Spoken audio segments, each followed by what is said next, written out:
빌 게이츠는 말했어. 오늘날 인류에게 가장 두려운 재난은 핵무기도 기후변화도 아닌 전염성이 강한 인플루엔자 바이러스라고. 그 말이 마치 예언이라도 된 것처럼 신종 코로나는 전 세계인들을 두려움에 떨게 하고 있어. 그렇다면 인류 역사상 가장 많은 사람들의 목숨을 앗아간 전염병은 무엇일까?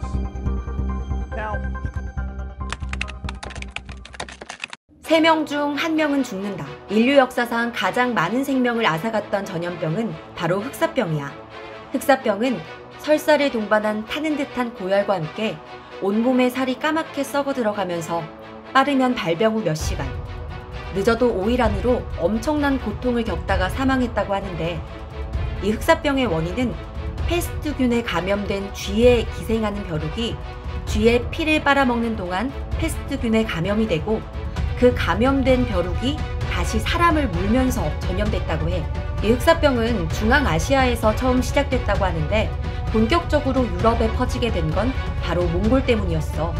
몽골 제국이 한창 동서양을 넘나드는 활발한 정복 전쟁을 할 때 카파와의 전투에서 카파성을 공격하던 몽골 부족은 성도 쉽게 함락이 안 되고 자꾸만 자신들의 병사들도 병으로 죽어나가니까 투석기를 사용해서 돌 대신 부패한 병사들의 시체들을 카파성 안으로 날려보내면서 유럽 전역으로 퍼져나갔다라는 설이 가장 유력해.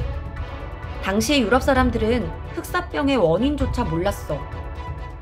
처음엔 개와 고양이가 전염병을 퍼뜨린다라고 믿고 애먼 고양이와 댕댕이만 마구잡이로 학살했는데, 쥐를 잡는 고양이가 죽어나가자 이 흑사병은 더욱더 심하게 퍼지기 시작했대. 이후엔 그래, 이건 공기를 통해 감염되는 거야 라고 믿으면서 향수를 뿌리고 향초를 태우기도 했고, 심지어 흑사병을 치료하는 의사들도 저렇게 해괴한 복장으로 치료를 했다고 해. 참고로 저 새부리 같은 부분엔 로즈마리나 박하 같은 향기로운 약초를 넣었다고 하더라. 사람들이 보기엔 피부가 검은색으로 괴사해서 죽어가는 흑사병은 얼마나 끔찍했을까? 마치 지옥의 형벌을 받는 것처럼 보여졌대.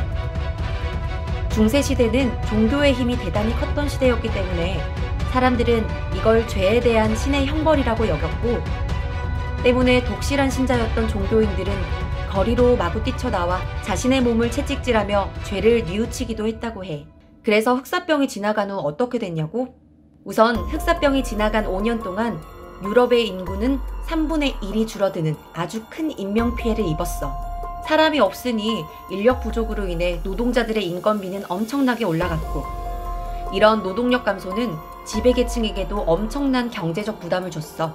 곡물에 대한 수요도 줄어들면서 땅으로 수입을 올리던 지주들 역시 더욱더 어려워졌대. 결국 지배계층이나 농민, 일반 시민들에게도 모두 큰 타격을 줬고 농민 반란이 수도 없이 일어났지. 수업을 가르칠 교수도 학생도 다들 죽어서 유럽의 많은 대학교들이 폐교했대. 교육에도 큰 타격이 간 거지.